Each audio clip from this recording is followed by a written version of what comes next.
Alrighty, I've been asked by different folks what kind of clothing I'll use as a Journeyman ironworker and welder on the job sites. Now, everyone's different, not everyone's going to agree. I know a lot of folks have certain preferences that are very different from mine, but I was asked for my opinion, so I'll give it. So, a lot of ironworkers will use hoodies. I don't like hoodies in the first place, but also being a welder, sparks get caught in there, even if you have your leathers on, your leather jacket. So I just use a basic cotton, 100% cotton, flannel, long sleeve shirt. I've always used these are my personal favorites. I will always wear this, that's kind of how I'm known on job sites. I'll always be wearing a flannel buffalo print. 100% cotton is used so that if embers getting on it, it's not going to burn.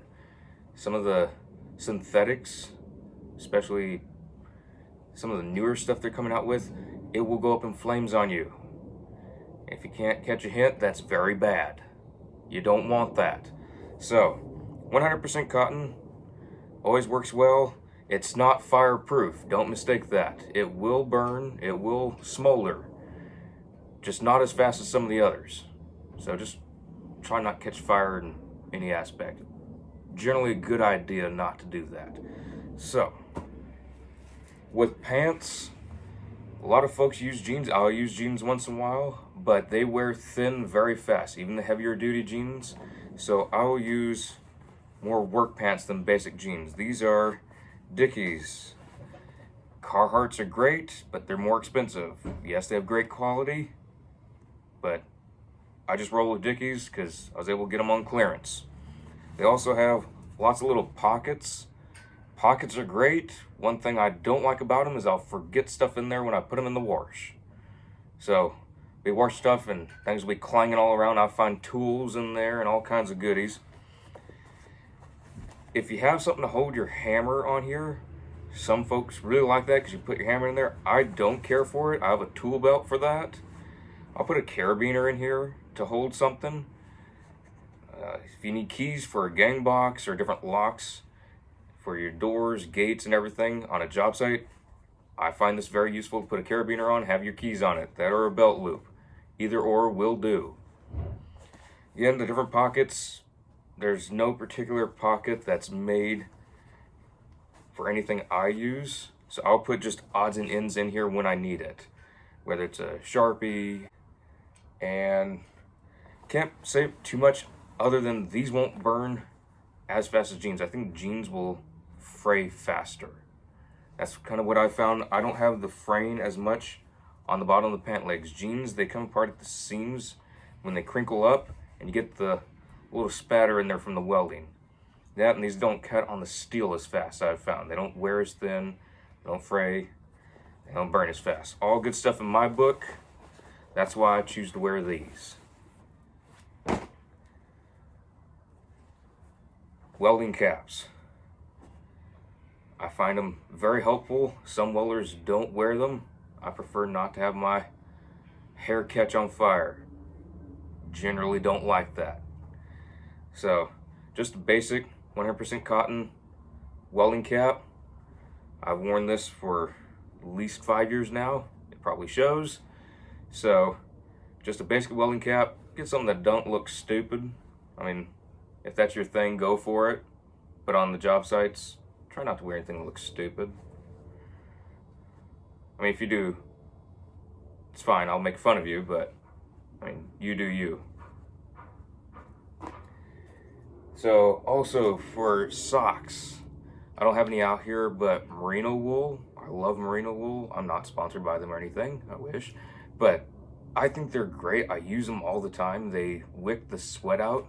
That's one thing that's great about wool that cotton doesn't do. Cotton holds the sweat in there. Wool brings the sweat out. So you have to have your sock outside of your boot a little bit, laced up boots, and it'll bring the sweat out so your feet stay dry and you don't get all kinds of nasty stuff on your feet, unless you're into that. So wool socks, merino wool, all that stuff's great in my opinion.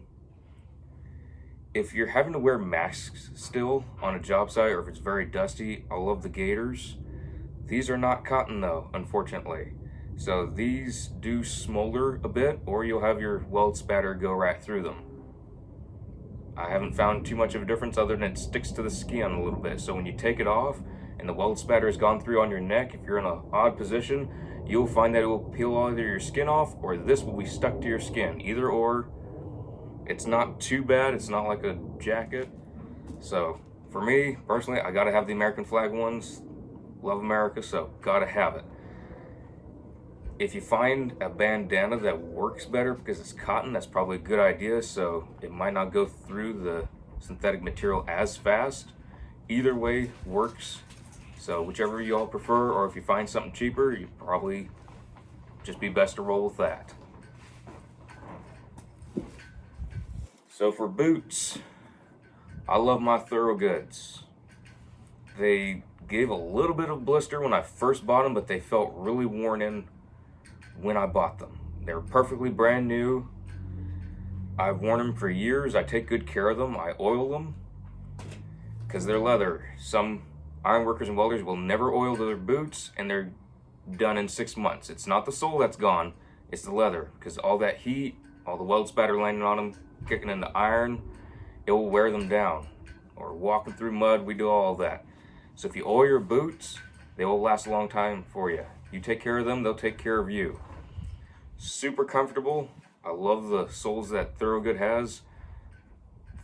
Just super comfy. The reason I got blisters on a little bit with these, because I was working 12, 14 hours a day, 6 days a week minimum, and going up 360, 400 flights of stairs a day. So that will give you blisters in any boots until you get them more conform to your foot. I love the high tops. It provides ankle support. So love that. We'll have the merino wool socks coming out so that the sweat gets wicked out. For those ironworkers that are going to be doing welding, there's the moccasin toe. It has that ridge. It looks like those house shoes that a lot of folks wear. It has that ridge. It's like the little Indian slipper thing. Probably not a good idea to use those. Reason being, the weld spatter will get caught in there, and when you're done welding, you'll be walking around, everyone's going to be staring at you because your boot's going to be on fire and you're not going to know it. So funny for us to watch, just not good for you. So more rounded toe is best bet in my opinion. Again, if you prefer your boots on fire, you go for it.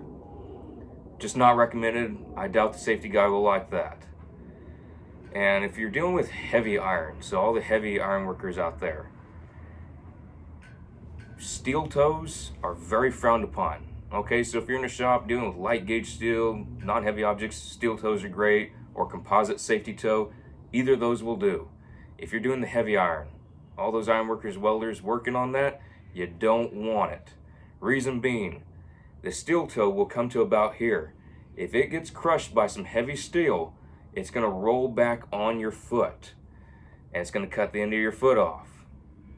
Folks have had that happen because they don't listen. Safety man will tell you, you don't want a steel toe if you're dealing with the heavy stuff. So keep your toesies and all your digits. So no safety toe, no nothing. It's just soft. You can press right through it. I'd rather have crushed toes than no toes. Keep good laces. Sometimes they'll burn or smolder, and you'll tie them one morning and whop, they'll just flop right off on you. So I keep an extra pair in my vehicular when I go to work. So keep them in your vehicle. Keep them on you if necessary, or in the lunchbox. Lunchbox works great for holding little spare things like this. Other than that, probably shouldn't show the soles. I don't know if YouTube will allow blood on its platform. These soles are actually soaked with blood, so I won't show the soles, but the soles wear down quite nicely. They have worn down over several years, but there's still some tread left. I mean, a decent amount. I wouldn't doubt it getting at least another 6 months out of these to where I'll just be slipping and sliding on everything. So take good care of your boots. They'll take care of you. Don't get them soaked with blood. Not a good idea. Not fun.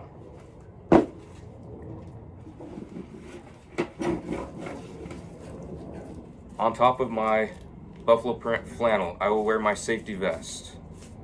It's just a basic safety vest. It's got some pockets because sometimes I'll carry a little extra stuff in here or carry toilet paper in here. It's a good idea to have some extra toilet paper on you, because if the little blue room man don't get out, you're in a heap of trouble. You're SOL. So either in some of these pockets, as long as you don't burn them up, I'd recommend keeping some toilet paper in here or some tissues or something. Anything that would help. And just because it gets a little dirty, don't replace it. It'll look stupid. Nobody wants to see someone with a clean vest. They'll make fun of you. Unless you're a foreman, safety guy, only those people wear clean vests because they don't do any work. So, duct tape works great for putting them back together if they catch fire, because they will do that a little bit if you are a welder or you deal with hot stuff. So, nothing too special, just get something nice and simple. You don't need a super expensive one. It's a safety vest, it's a safety vest. Just stay safe with it. So for the welders out there, you got your leathers. We don't call them your leather coat, your welding jacket. You just call them leathers. Nice and simple. Synthetic stuff, not as good in my opinion. I'm sure there's high quality products that do great, but I prefer the natural leather. I don't like any of that fake stuff. This is held up for me. This is actually given to me by a close family friend, and he had been using this since the 70s, mid to late 70s, and I've been using this heavily on job sites, and it has held up great. Some little cracking on the sleeves because I sweat so much in it. That's all from me, and it's been wearing down, but still it's been holding up great. No complaints from the natural leather. It's very high quality stuff. Don't skimp on your welding jackets or you're gonna be running through them like crazy. Again, if you enjoy spending tons of money going through a bunch of crappy jackets, go for it. Not my problem. If you want to stay safe, I would recommend leather, but do your research on it. Whatever type of welding you're doing, there's different kinds of jackets. So if you're doing TIG welding, you're sitting in the shop, you don't need this. This is unnecessary. It's just gonna be a lot of extra weight on you because they're not exactly light. They do have some good weight to them. You just be better off with some light synthetic materials.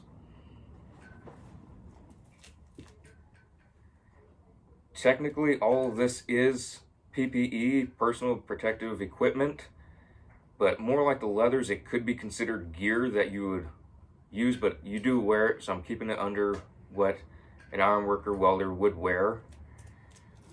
Your leather gloves. You will want leather gloves. Synthetic stuff goes bye-bye very soon. I've never liked the synthetic stuff. Leather gloves do go by fairly fast with me because I use them very heavily. So instead of buying new pairs all the time, I will duct tape them. Duct tape works great. Unless you're putting steel together. If you can't duct tape it, weld it. So if your gloves are wearing through, just put a few layers of duct tape on there. Been using these for well over a year.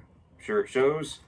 And interestingly enough, if you get really close to your arc and you're wearing your gloves, it will conform to the position you're in. So if you have one hand that normally steadies the other hand or is holding something, it will harden to that shape.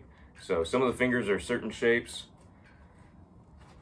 So if you're flux core welding and you're in a certain position, you will put your flux core gun down and your fingers will stay in the same shape. It's not your fingers, it's the glove's fingers. But it's pretty nice the duct tape does that. So it seems to help. You don't have to strain as much, or it keeps you in that spot. Duct tape does burn to a certain extent. It smolders quite a bit, smells pretty bad.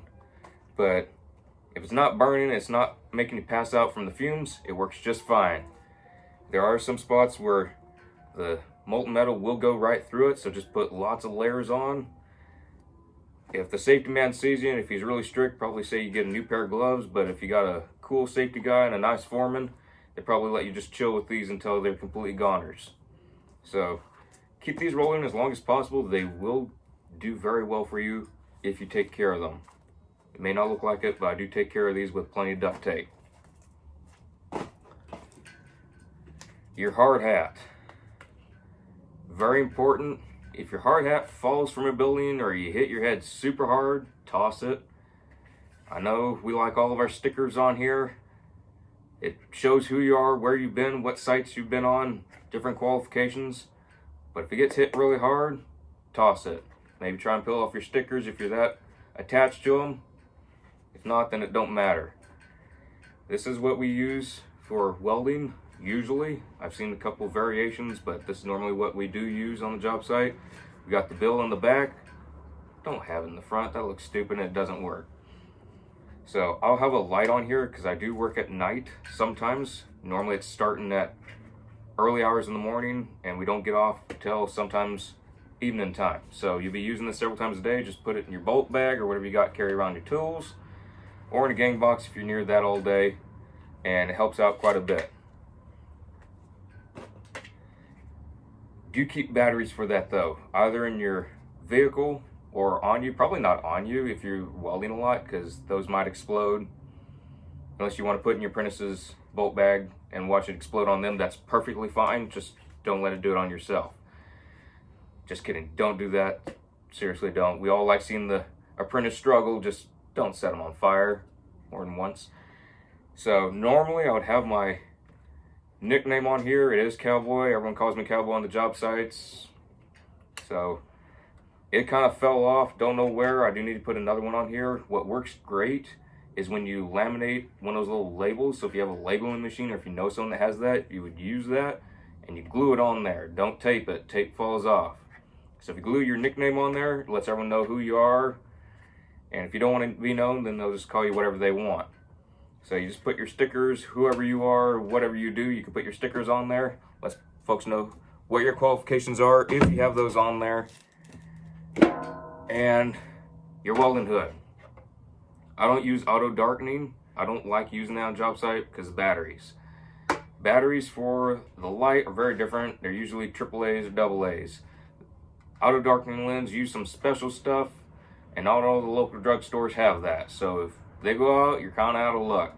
I use this regular flipper chipper, 10 shade.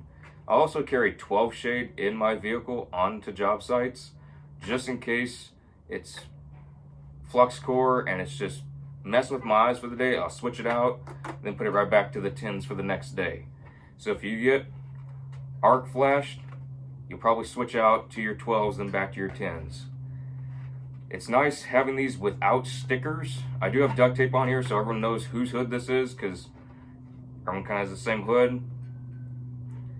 Duct tape doesn't burn like the stickers do. Stickers on your hood do burn, especially if you're doing a lot of flex core in tight spots and you're very close to your arc.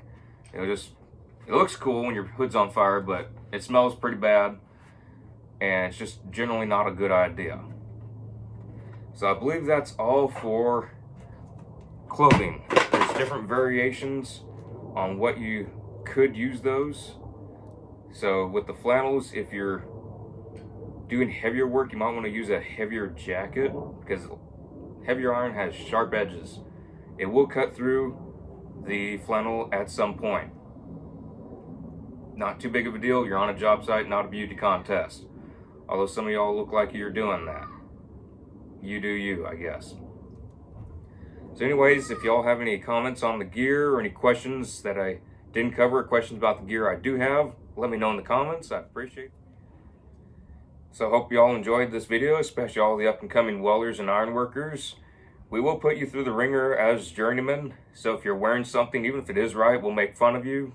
Don't take it to heart. We're just having a good time. You got to go through the motions. You're an apprentice. You're a punk. That's all you are at the moment. We are here to help you. So if you have questions about gear and all, if you want to send me a question in the comments, I'll answer it. But also the journeyman on your job site. They've been through your spot. They know it works. Not everyone agrees. Take what you want from each person. Someone will say something about hard hats. Might take a hard hat idea from them, but what they use for boots is awful. Take that from someone else. You ask 100 different ironworkers and welders what their preferences are, you get 100 different answers. So take what you want from each person. You are you. Wear what you want, what makes you comfortable on the job site. But most importantly, other than just comfort, it keeps you safe. That's very important. Don't need to be getting hurt on a job site. That's not good. So hope y'all join me for the next videos in this series, and I hope you all have a good one. See you later.